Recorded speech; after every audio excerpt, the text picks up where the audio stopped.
क्या रहे कि उनके हाथ में पात्रा देखा है, पारणा है ये मालूम है, तपश्चर्या की हुई है मालूम है। अब श्रावक की दौड़ादौड़ क्या होगी?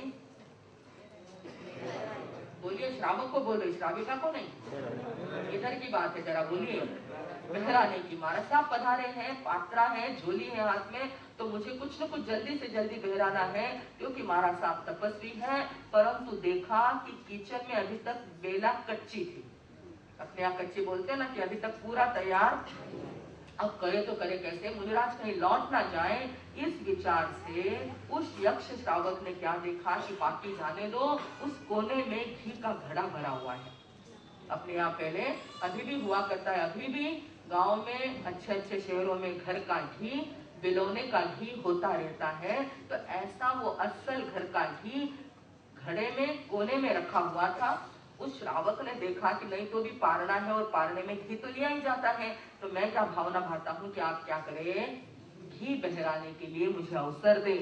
मुनिराज बोले कुछ भी नहीं, उसकी भावना को देखते रहे, उसकी तालाबेली को, उसकी भक्ति को देखते रहे। और उस भावना को देख करके मुनिराज ने, सुदत्त अणगार ने अपनी झोली खोली है। पात्रा पहले बड़ा हुआ करता था, उस पात्रे को खोल करके वहां पे रखा है। श्रावक ने घी का घड़ा उठाया और सीधे क्या किया, चम्मच से नहीं, टिपरी से भी नहीं, और वो गड़ुआ होता है उससे भी नहीं, सीधे क्या लिया, घड़ा लिया और धार वहां पे लगाई। मुनिराज देखते रह गए, ये भी कोई भावना है, धारा को देखो उनकी। ऐसा मुनिराज का ध्यान कहाँ गया है, घी की धारा पर नहीं गया, उसकी भाव धारा पर गया, उसकी भावना की धारा। उस श्रावक ने ओहो कितना ऊंचा कितना ऊंचा कितना ऊंचा चढ़ता जा रहा है। ऐसी मनोभावना को और उसकी भाव धारा को देखते देखते मुनिराज तो अपनी धारा में ही तल्लीन हो गए। कहाँ तल्लीन हो गए, उस श्रावक की मनोधारा को, उसकी भाव धारा को देखते देखते उसकी ऊंचाई को जानने लगे, क्योंकि वो ज्ञानी थे, मनोज्ञानी थे, आत्मज्ञानी थे। इसलिए उस भाव धारा को देखते रहे कि वो श्रावक कितना ऊंचा, कितनी ऊंची परिणाम धारा। ऐसे में सम्यक के द्वार खुल जाते हैं और ऊंचे गोत्र का बंध तो कब का ही हो जाता है, हम जानते हैं। ऐसी भावधारा को देखने के लिए मुनिराज तल्लीन हो गए। इधर बेचारे वो श्रावक धारा, उनकी एक्शन ऐसी है, धारा उसमें से, क्योंकि हाथ में घड़ा है और घड़े की धारा कब से भर गई थी।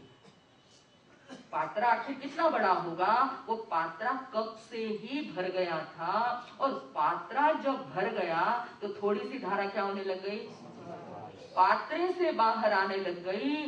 तब जाकर के उस यक्ष श्रावक का मन क्या होने लग गया, पागल श्रावक है, धारा बारे भी जा रही है, घी की धारा पात्रे से बाहर निकल रही है, फिर भी ये रोकने का आग्रह नहीं करते, फिर भी बस करो ऐसा नहीं कहते। ऐसे कोई लोभी साधु होते हैं, ये साधु है या साधु का ढोंग है, ये पागलपन इनका है। ऐसे लोभी साधु तो हमने कभी देखे नहीं। एक तरफ तो तपस्या करते हैं और एक तरफ इतना इतना घी, बस क्या होने लग गए साहब, आप ही जान सकते हैं। ज्ञानी लोग, प्रबुद्ध लोग हैं आप लोग, भगवान महावीर के शासन में चलने वाले अत्यंत पुण्यवान और भाग्यवान ऐसे लोग आप हैं। आप जान सकते हैं कि वो कहाँ गिर रहा है, भावधारा में। श्रावक की भावधारा क्या होने लग गई, मुनिराज के प्रति क्षुभित हो गई कि ऐसा भी होता है। ऐसे मुनिराज धिक्कार है ऐसी तपश्चर्या को, धिक्कार है ऐसे साधु जीवन को। ऐसी उसकी भावना नीचे गिरने लग गई।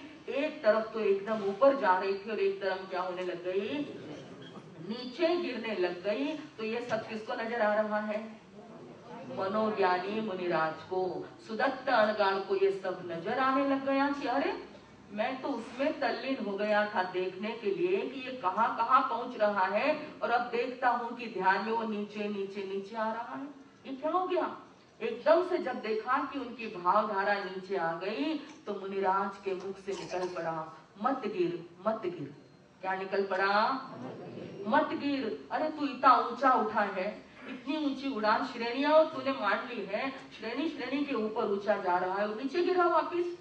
एकदम से उनके मुख से क्या निकला, करुणा के भंडार होता है, संत का जीवन संत का हृदय उनके मुख से निकल पड़ा, मत गिर मत गिर।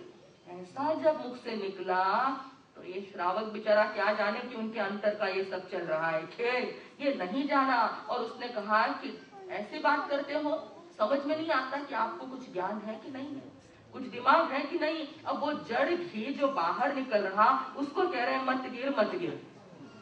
उसको क्या नजर आ रहा है भाई और बहनों, हम भी इस प्रकार का दोष लगा लेते हैं बाहर के व्यवहार से। अब बाहर उनका व्यवहार क्या नजर आ रहा है कि घी को ही कह रहे हैं मत गिर मत गिर। उसने कहा कि ये जड़ घी है, ये कोई चेतन नहीं है, और उसको तुम कह रहे हो मत गिर, ये कोई जादू है, तो कोई घी रुकने वाला है, कैसे बात करते हो। ऐसा उस श्रावक के मुख से निकल पड़ा कि जड़ घी को कहते हो मत गिर, ये कोई रुकने वाला है। जब श्रावक के मुख से शब्द निकला तब उनके ध्यान की धारा टूट गई।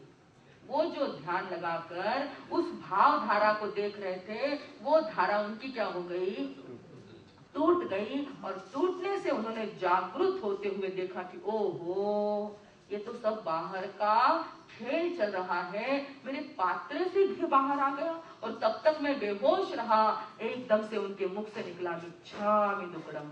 क्या निकला मुख से, मिच्छामि दुक्कडम। उनके अपने अंतर भाव से उन्होंने मिच्छामि दुक्कडम कहा, परंतु श्रावक का अभी भी ख्याल बाहर ही था। बेचारे को थोड़ी ज्ञान, अवधि ज्ञान नहीं, कुछ भी ज्ञान नहीं था, मात्र शास्त्रों का ज्ञान पढ़ा हुआ था। उसने वापिस कहा कि महाराज कैसी बातें करते हो, अब मिच्छामि दुक्कडम देने से क्या होता है, पहले ही ध्यान में रखना चाहिए कि घी बाहर निकला है, अब घी बाहर निकला तब मिच्छामि दुक्कडम कहते हो, ऐसी भी कोई बात होती है। किसने कहा, श्रावक ने कहा अब मिच्छामि दुक्कडम देने से क्या होता है। सुदत्त तड़कार ने कहा श्रावक जी जरा शांति से काम लो, संयम से काम लो, कैसी बातें करते हो, किसको पागल कहते हो, किसको बुद्धिहीन कहते हो, जरा ध्यान रख लो। भैया मैं तो तुम्हारी अंतर की भावना की तरफ चला गया था, और उस भावना में तुम भावना चढ़ाते चढ़ाते 12वें देवलोक तक का बंद कर चुके थे। 12वें देवलोक को भी मैंने देख लिया था कि एक श्रावक और इस तरह से भावना भाता है तपस्वी के लिए, तो वो कहां तक बंद कर दिया, 12वें देवलोक तक किया। मैं वहां तक तो देखता रहा, किंतु जैसे ही देखा कि वापिस आप 12वें देवलोक से नीचे नीचे नीचे की ओर गिरते आ रहे हैं, तब मैंने कहा कि मत गिर मत गिर। ओहो, आप मनोज्ञानी हैं, आपने मेरी भावनाओं को, मेरे अंतर को देखा था, मेरी गति का बंध आपने देखा था। धिक्कार है मुझे, मुनिराज मुझे माफ कर दीजिए। त्रिवार वंदना उसने वहां पर करी थी, खुद तो आया हिणम पयाहिणम करेमी वंदामी से, और वंदना करके माफी मांगी, बार बार कहा कि मुनिराज मुझे माफ कर दीजिए। तब तक तो मुनिराज ने झोली संभाली थी, झोली संभालते हुए अब वे जाने के लिए उद्युक्त हो गए कि मैं कहाँ अटक गया था, ज्ञान का उपयोग मैंने कहाँ लगा दिया। ज्ञान होता है, उसका उपयोग कहाँ लगाना, ये भी एक विवेक की बात होती है। मैंने ये उपयोग कहाँ लगा दिया, मैं किस बात में उलझ गया था। ऐसा विचार आते ही शांति से उन्होंने नाम नहीं रखा, उसको कुछ भी नहीं कहा कि तुमने ऐसा क्यों बोला, पात्रा उठाया और जाने लग गए। तब उन्होंने बार बार माफी मांगी और कहा कि गुरुदेव अब तो मेरा अधोगामी गमनागमन हो गया है, मैं तो नीचे की तरफ जाने लग गया हूँ, मुझे माफ कर दीजिए, मुझे संभाल लीजिए, वापिस आप पात्रा खोलिए और मुझे घी बहराने दीजिए, ताकि मेरा वापिस क्या हो जाए, ऊंचे गति का बंद हो जाए। मुनिराज ने कहा बूंद से गई है, बाहर गिरा यानी क्या गिरी, वहीं से निकला होगा ये वाक प्रचार। अब बूंद से गई है भैया, हौद से भी आने वाली नहीं है। ठीक है, तुम आगे आना, फिर प्रायश्चित करना, और जैसा भी हो अपनी भावनाओं को शुद्ध बुद्ध और प्रबुद्ध बनाना। आज की बात तो यहीं तक रह सकती है। ऐसा कहते हुए मुनिराज वहां से निकल गए। एकदम से उस यक्ष को ख्याल में आया कि ओहो, ये सारा का सारा खेल कहाँ तक का आ गया, भावना का आ गया। ये खेल कहाँ चल रहा था, भावनाओं का चलता है भाई और बहनों। और हमारा ये जैन शास्त्र जैन पद्धति और जैन फिलॉसफी जो है वो भावना पर ज्यादा जोर देती है।